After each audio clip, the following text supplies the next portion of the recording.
একটা improve case দেখাচ্ছি। ফাতেমা বেগম, বয়স হলো 24 ইয়ার্স, টনসিলাইটিস মানে থ্রোট সোয়েলিং টনসিল।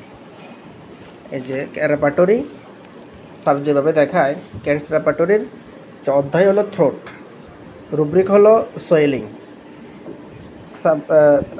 আরেকটা রুব্রিক হলো টনসিল। তাহলে থ্রোট সোয়েলিং মানে ফুলে যাওয়া, আর টনসিল মানে অর্থাৎ টনসিলটা ফুলে যাওয়া।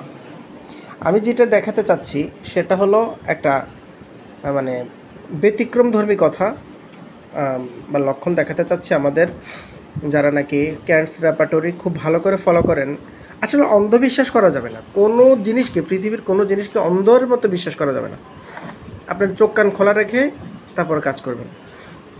দেখুন এই কেসটার মধ্যে আমার এই পেশেন্ট টনসিল দীর্ঘদিনের, ছোটোবেলা থেকে এই প্রবলেমটা। তো আমি তাকে ওষুধ করছিলাম। প্রথম প্রেসক্রিপশন ছিল ক্যালকেরিয়া কার্বনিকা 3, 4, 5, কিছুটা উন্নতি হয়। তো দেন সেকেন্ড প্রেসক্রিপশন 24/7/2025 ওনাকে টি অক্সিডেন্টালিস দিয়েছিলাম 0/1, 2, 3। তো কিন্তু ক্যান্স রেপার্টরিতে এই দেখুন থুজা ওষুধটা কিন্তু 3rd গ্রেডে, অথচ 1st গ্রেডের মতো কাজ করেছে। এইটাই আমি দেখাতে চাচ্ছিলাম। মানে অন্ধের মতো কোনো কিছু বিশ্বাস করা যাবে না যে 3rd গ্রেডের মেডিসিন কাজ করে না, না এগুলো বলা যাবে না। আপনি যদি লক্ষণ মিলান আর মায়াজম মিলান, সব কিছু মিলিয়ে যদি ওষুধ দিতে পারেন, 3rd গ্রেডের মেডিসিনে কিন্তু 1st গ্রেডের মতো কাজ করবে। এটাই হলো আমি বোঝাতে চাচ্ছি।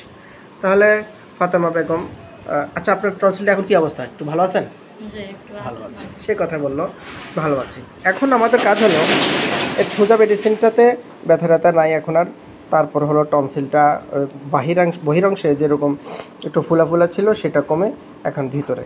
তাহলে এই যে এই জায়গাটা থেকে এখন থুজা যখন আমি আবার এই যে আজকের প্রেসক্রিপশন করব, এখানে যদি সামনের দিকে আরও পাওয়ার বাড়াতে থাকি তখন দেখবেন আল্লাহর রহমতে সেটা অনেকটা বিলুপ্ত হয়ে যাবে, স্বাভাবিক স্বাস্থ্যে ফিরে আসবে। Thank you very much.